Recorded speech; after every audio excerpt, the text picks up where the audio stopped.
man that could have been president, who was as loved and hated and as talked about as any man in our time. But when he comes to die, he's got something on his mind called Rosebud. Now, what does that mean? You people seem to forget that I'm the boy's father. It's going to be done exactly the way I told Mr. Thatcher. You take Mr. King. Buenas noches y bienvenidos. Hoy en este programa Derecho al Autor venimos a rendir un nuevo y merecido homenaje al cine, al gran arte, como decimos, del siglo XX.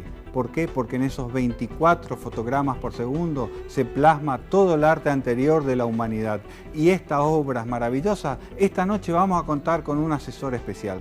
Roberto Avínzano es antropólogo, es porteño de ley, pero a la vez es un misionero que hace muchos años vive aquí en la provincia, que tiene sus hijos nacidos aquí, que tiene su familia residente en Posadas y que por sobre todas las cosas ama con locura al cine. Él nos trae esta lista de películas preferidas un poco para contarnos por qué hay que seguir entusiasmándose con el cine. Junto a Fernando Benza y alguna que otra cosa, vamos directo a los creadores porque vamos y tenemos derecho al autor. Son bienvenidos.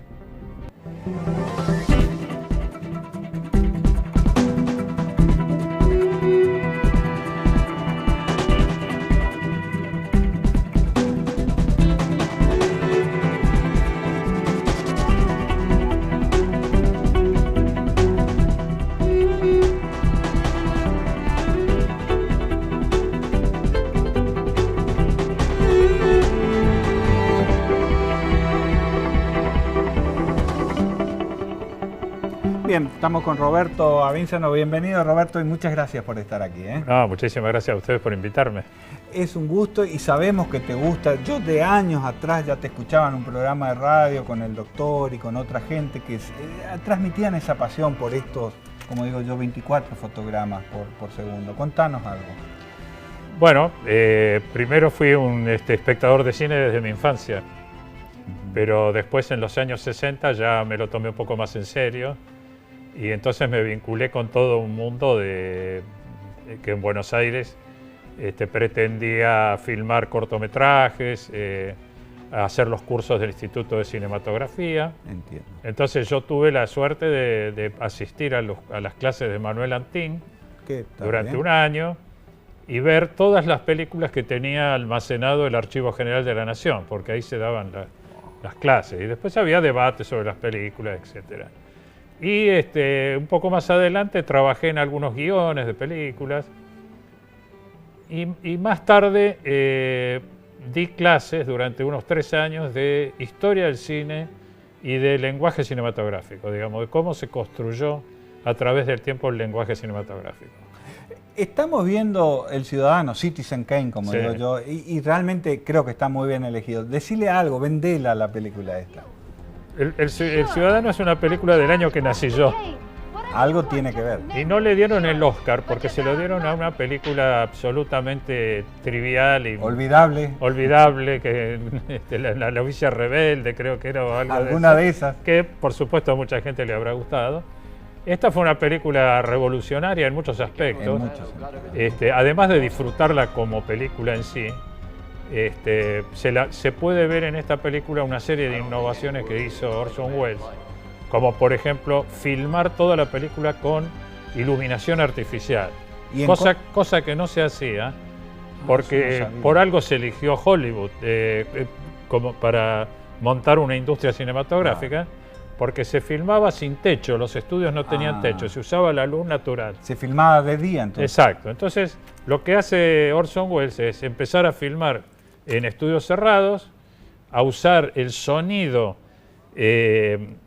con distintos grados para provocar en el espectador diversas sensaciones, usa los contrastes fotográficos que él toma mucho por la influencia de la escuela expresionista alemana, digamos, el juego de luces y sombras muy acentuados. Comienzo de los años 30. Claro, sí, crea unos climas realmente impresionantes, además de tener un elenco de actores muy bueno, empezando por él mismo. Sí, él está ahí joven todavía. Y si vamos al contenido de la película, creo que es una película que tiene una gran actualidad, porque muestra cómo un hombre, a través de la creación de un medio de comunicación, adquiere tanto poder, digamos, ¿no? Se hace tan poderoso y pinta un poco lo que era la sociedad norteamericana de su época, cosa que después le valió ser perseguido a Orson Welles, ¿no? En la época del macartismo, etcétera. Claro, en los años 50. Yo creo que él nunca superó esta película. Hizo cosas buenas, pero como el proceso. Pero no llegó a superar. La gente tiene que ver El Ciudadano. Y acá hay algo que yo no conocía, Alexander Nevsky. A ver, lo vemos un segundito y ya hablamos, ¿eh?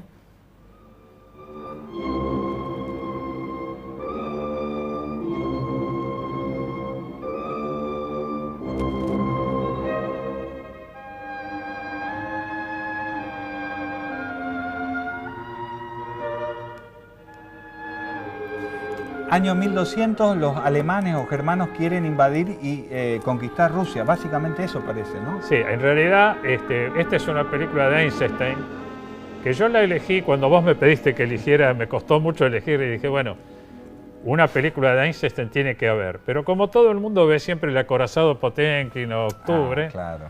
Yo dije, no, voy a elegir Alejandro Nevsky porque es la historia de un zar que es el que detiene la invasión mongólica, por un lado, cuando Rusia era un país vulnerable a sus vecinos, digamos, y después detiene la invasión alemana.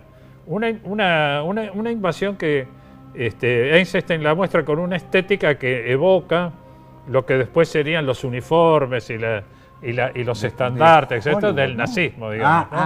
Comprendo. Ahora, la película esta, además de estar maravillosamente bien hecha, la música ya la escuché, que es la música de Prokofiev, ¿no? Sí, nada menos. Fue ejecutada después en otras ocasiones. Es una película que tiene muchos méritos. Esto quizás parezca anecdótico, pero Eisenstein hizo un guión muy estricto, donde él dibujó cada escena, hizo un dibujo de cada escena. Al estilo muy actual. Para que fuera realmente tal cual como él la concebía, como él concebía esa época, porque es muy difícil mostrar una época muy lejana sin introducir conceptos, ideas modernas, digamos, ¿no?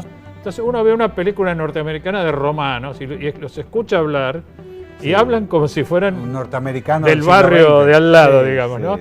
Usan términos y tienen ideas y cosas que son absolutamente... poco menos que salen con un reloj puesto, ¿verdad? Y lo que hace Eisenstein es mostrar personajes que hablan de una manera muy misteriosa, muy hermética, y situaciones que son siempre muy fascinantes, ¿no? Por ejemplo, la escena más famosa de esta película es la batalla del hielo, que es cuando los alemanes o teutones en ese momento, germanos, vaya a saber, se baten en retirada, huyen por el lado débil del hielo, porque ya era la época del deshielo, y entonces con sus armaduras y caballos y cosas, se hunden, digamos, ¿no?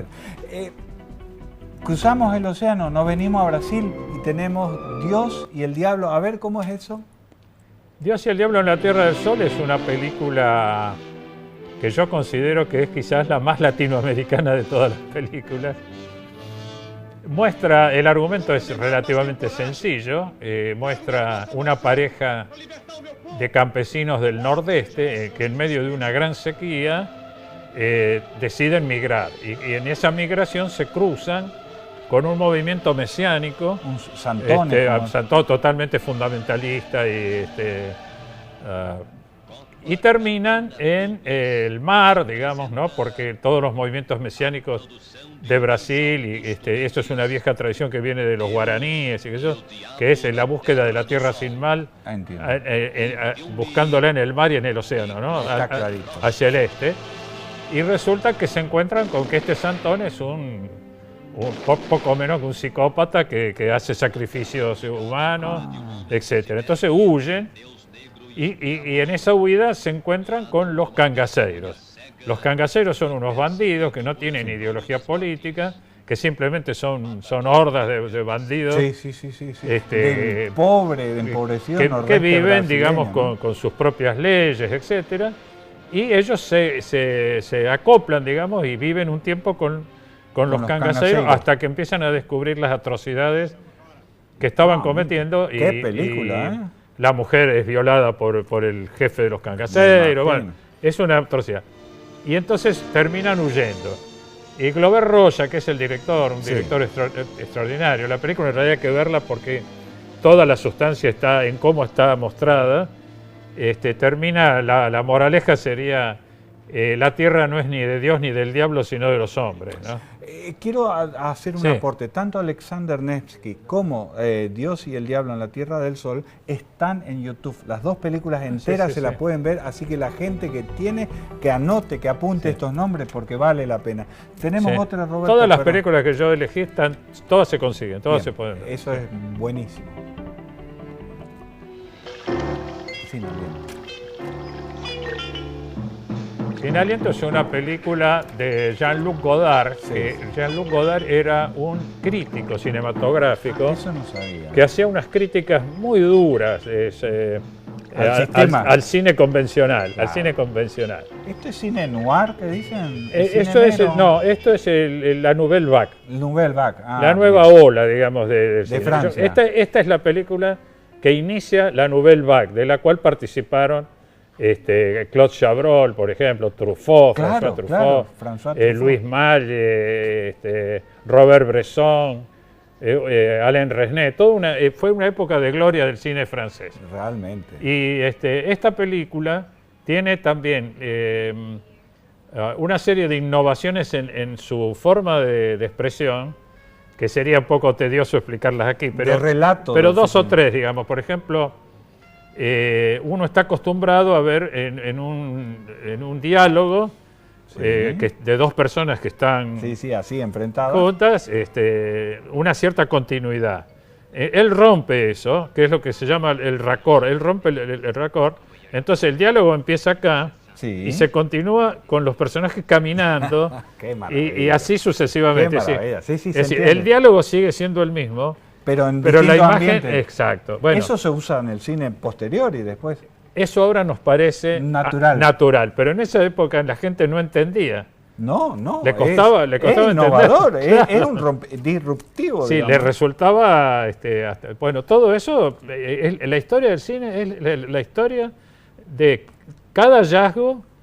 Costaba que la gente lo aceptara. Cada innovación costaba mucho que la gente entendiera de qué se trataba. En un ratito seguimos viendo cine con Roberto. ¿Cómo no? Ya venimos.